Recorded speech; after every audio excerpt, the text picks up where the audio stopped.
Congress senior నేత మాజీ Mantri Jeevan Reddy BRS పార్టీలో చేరేందుకు సర్వం సిద్ధమైంది. త్వరలో భారీ బహిరంగ సభలో రాష్ట్ర తొలి ముఖ్యమంత్రి బీఆర్ఎస్ అధినేత కేసీఆర్ సమక్షంలో గులాబీ కండువా కప్పుకోనున్నారు. ఎర్రవల్లిలో జీవన్ రెడ్డి కేసీఆర్ను కలిసిన సందర్భంగా భావోద్వేగ భరితమైన వాతావరణం నెలకొంది. గులాబీ దళపతితో కలిసి పనిచేసే అవకాశాన్ని ఆ దేవుడే ఇచ్చాడంటూ జీవన్ రెడ్డి సంతోషం వ్యక్తం చేశారు.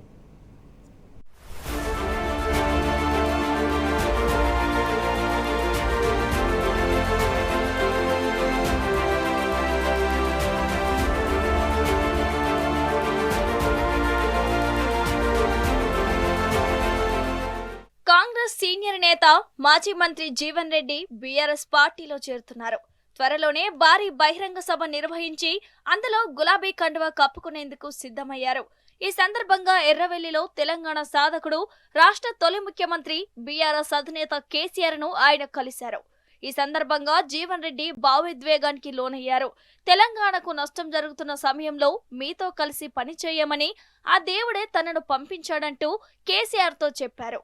చాలా ఏండ్ల తర్వాత కలిసి పనిచేసే అవకాశం రావటం సంతోషంగా ఉందన్నా అంటూ తన మనసులోని మాటను భావోద్వేగంతో వ్యక్తం చేశారు. అటు కేసీఆర్ సైతం జీవన్ రెడ్డిని ఆప్యాయంగా దగ్గరికి తీసుకున్నారు. హృదయపూర్వకంగా ఆలింగనం చేసుకున్నారు. శాలువాతో సన్మానించి పుష్పగుచ్చం అందించారు.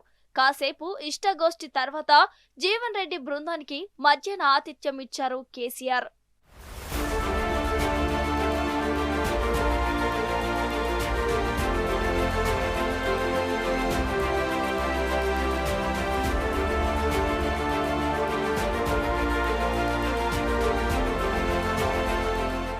కేవలం 2 ఏళ్లలోనే కాంగ్రెస్ పాలనపై ప్రజల్లో తీవ్ర వ్యతిరేకత మొదలైందన్నారు జీవన్ రెడ్డి. రాష్ట్రంలో రేవంత్ రెడ్డి పోవాలి, కేసీఆర్ రావాలి అనే నినాదం పల్లె పల్లెన మారుమోగుతున్నదని చెప్పారు. తెలంగాణలో పార్టీపై ఏఐసీసీ పట్టు కోల్పోయిందని అన్నారు. కాంగ్రెస్ అధిష్టానం ఆలోచనలను అమలు చేయాల్సిన టీపీసీసీ సీఎం రేవంత్ చెప్పినట్టు పనిచేస్తుందని విమర్శించారు.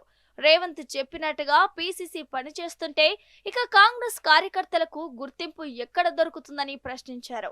కాంగ్రెస్ అధిష్టానం నిస్సహాయత వల్ల రాష్ట్ర ప్రభుత్వాన్ని, సీఎం రేవంత్ ను అదుపు చేయలేకపోతున్నారని మండిపడ్డారు. అందుకే ఎన్నికల ముందు ప్రజలకు ఇచ్చిన హామీలను రేవంత్ సర్కార్ అమలు చేయలేని పరిస్థితి ఉందని జీవన్ రెడ్డి విమర్శించారు. కాంగ్రెస్ పార్టీ ఏదైతున్నదో వాళ్ళు ఎన్నికలు చేసిన వాగ్దానాలు అమలు చేయలేకపోవటము, వాస్తవంగా ఏదైతుందో వీళ్ళ కేసీఆర్ గారి పాలన దశాబ్ద కాలం ఏదైతుందో 2023లో అంతకంటే బెటర్ పాలన ఇస్తామని ఒక భావన, అభిప్రాయం కలిగించి అధికారానికి వచ్చినాం. ఇక్కడ వాట్ హ్యాపెండ్ ఎగ్జాక్ట్లీ వీళ్ళు తిరోగమన చర్యగా చెప్పంటాను నేను. ముఖ్యంగా రైతాంగం వారికి కావాల్సినటువంటి ఒక పెట్టుబడి సౌకర్యాలు కేసీఆర్ రైతు బంధు కార్యక్రమాన్ని ప్రవేశపెడితే 2 పంటలు ఎగ్గొట్టిందని చెప్పంటాను నేను. ఇప్పుడు 3వ పంట రబీకి సంబంధించి కూడా ఏదైతుందో ఇంతవరకు పూర్తి స్థాయిలో చెల్లింపు లేదని చెప్పంటాను నేను. వాళ్ళు ఏదైనా కానీ బెటర్ ఆలోచించి ముందుకు పోతామని చెప్పి అంటున్నా. ఇవాళ ఏమైపోయింది, 2.5 సంవత్సరాల కాలంలో కాంగ్రెస్ ప్రభుత్వం ఎన్నికలు చేసిన వాగ్దానాలను నెరవేర్చలేకపోవటమే కాదు, తిరోగమన చర్యగా ప్రయాణం చేస్తుంటే ఏ పార్టీ ఎవరైనా కానీ అటువంటి పార్టీకి కొనసాగే ప్రయత్నం చేస్తారా? వీళ్ళ కార్యకర్తలు గుర్తింపు లేకుంటే ఆయనకి ఏం చేయాలి? నేను ఇలా పీసీసీ ఆలోచన సూచన మేరకు రాష్ట్ర ప్రభుత్వం పనిచేస్తుందా, లేకపోతే ముఖ్యమంత్రి గారి యొక్క సూచన మేరకు పీసీసీ పనిచేస్తుందా? ఇలా కాంగ్రెస్ పార్టీ ఉనికి కోల్పోవటానికి కారకులు ఎవరు?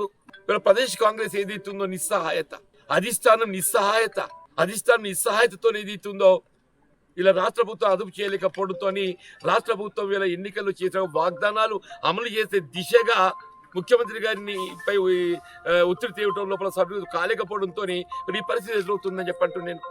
రాష్ట్ర పురోభివృద్ధిలో బీఆర్ఎస్ పోషించబోయే పాత్ర అత్యంత కీలకమన్నారు జీవన్ రెడ్డి. ఆ ప్రయాణంలో తాను భాగస్వామి కావటం సంతోషంగా ఉందని చెప్పారు.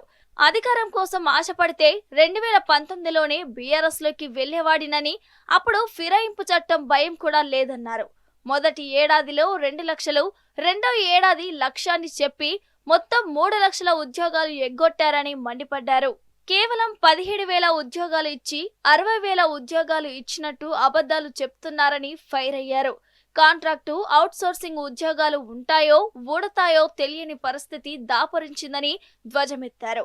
ప్రజల పక్షాన నిలబడి పోరాటం చేసేందుకే కేసీఆర్ అడుగుజాడల్లో నడవాలని నిర్ణయించుకున్నానని జీవన్ రెడ్డి స్పష్టం చేశారు.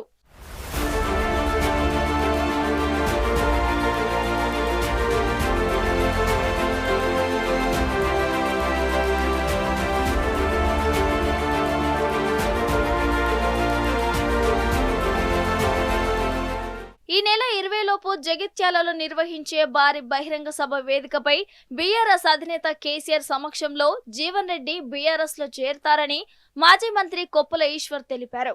జీవన్ రెడ్డికి పార్టీలో తగిన ప్రాధాన్యం కల్పిస్తామని కేసీఆర్ హామీ ఇచ్చారని తెలియజేశారు. రైతులు ప్రజా సమస్యలపై దృష్టి సారిస్తూ ఈ సభను నిర్వహిస్తామని చెప్పారు. బీఆర్ఎస్ ప్లీనరీకి ముందే మరిన్ని చేరికలు ఉంటాయని కొప్పుల వెల్లడించారు.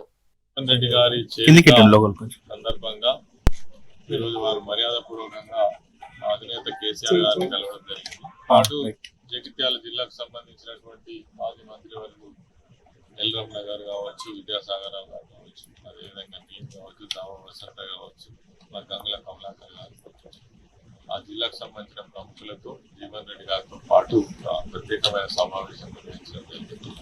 వారి జైనింగ్ అనేటువంటి డేట్ ఒకటి, అదే విధంగా పెద్ద మొత్తంలో నిర్వహించి ఆ సభలో జీవన్ రెడ్డి గారి చేరికతో పాటు ఆ ప్రాంతంలో రైతులు ప్రజలు ఎదుర్కొంటున్నటువంటి అనేక విషయాల మీద కూడా కేసీఆర్ గారు స్పందించే ఆ విషయాల పట్ల డిస్కషన్ చేయడం జరిగింది. త్వరలో ఆ డేట్ కూడా నిర్ణయించడం డిక్లేర్ చేయడం జరుగుతుంది. త్వరలోనే గులాబీ దళపతి కేసీఆర్ ప్రజాక్షేత్రంలోకి రాబోతున్నారని ఎమ్మెల్సీ ఎల్ రమణ చెప్పారు. కొత్తగా వచ్చిన ప్రభుత్వానికి కొంత సమయం ఇవ్వాలని వేచి చూశామని, కానీ కోర్టులు చీవాట్లు పెట్టినా కాంగ్రెస్ సర్కార్ ఇచ్చిన హామీలను అమలు చేయలేదని మండిపడ్డారు.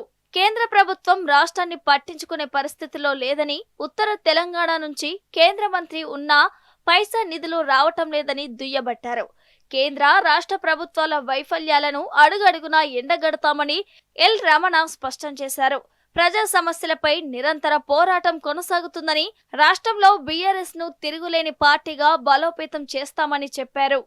ఈరోజు మా అధినేత కేసీఆర్ గారిని గౌరవ మాజీ మంత్రివర్యులు జీవన్ రెడ్డి గారు కూడా జరిగింది. వారు మేము అందరం కూడా కలిసి సందర్భంలో మరి చెప్పినట్టుగా ఈ వారం 10 రోజుల్లోనే జగిత్యాలకు భారీ బహిరంగ ఏర్పాటు చేసి వారిని పార్టీలో చేసుకుంటూ దానికి అనుగుణంగా ప్రజా సమస్యల మీద 2023 సాధారణ ఎన్నికలలో ప్రజలు కాంగ్రెస్ పార్టీకి పట్టం కట్టినప్పుడు ఇతరులు కేసీఆర్ చెప్పిన ఒకటే మాట, కొత్తగా ప్రభుత్వం వచ్చింది, వాళ్ళకు 2 ఏళ్ళు అవకాశం ఇవ్వాలా, దానికి అనుగుణంగా వాళ్ళ పరిపాలన చూసిన తర్వాత మనం స్పందిస్తే బాగుంటుంది అనేటువంటి మాటకు అనుగుణంగా మేము అందరం శాసనసభ్యులమే కానీ, శాసన మండలి సభ్యులమే కానీ, పార్లమెంట్ సభ్యులే కానీ, సీనియర్ మాజీ మంత్రి వాళ్ళు కానీ ఈ 2 నూతులు పట్టినాం. ఈ 25 నెలల కాంగ్రెస్ ప్రభుత్వ పరిపాలనలో అగమ్య గోచరంగా ఉంది. ఆర్థిక సంక్షోభంలో రోజు జగిత్యాలలో త్వరలోనే భారీ బహిరంగ సభ నిర్వహిస్తామని జీవన్ రెడ్డి చెప్పారు. ఈ సభకు ముఖ్య అతిథిగా రావాలని కేసీఆర్ ను కోరగా సానుకూలంగా స్పందించారని తెలిపారు. ఈ సభ ద్వారా తెలంగాణ రాజకీయ భవిష్యత్తుకు ఒక దిశా నిర్దేశం చేస్తామని ధీమా వ్యక్తం చేశారు. ఎర్రవల్లిలో గులాబీ పార్టీ అధినేత కేసీఆర్ తో జరిగిన సమావేశంలో పార్టీ వర్కింగ్ ప్రెసిడెంట్ కేటీఆర్, మాజీ మంత్రులు, ఎమ్మెల్యేలు, ఎమ్మెల్సీలు, బీఆర్ఎస్ కీలక నేతలతో పాటు జీవన్ రెడ్డి కుమారుడు పాల్గొన్నారు. అటు త్వరలో నిర్వహించే భారీ బహిరంగ సభా స్థలాన్ని పరిశీలించేందుకు గులాబీ నేతలు ఇవాళ జగిత్యాలకు వెళ్తున్నారు.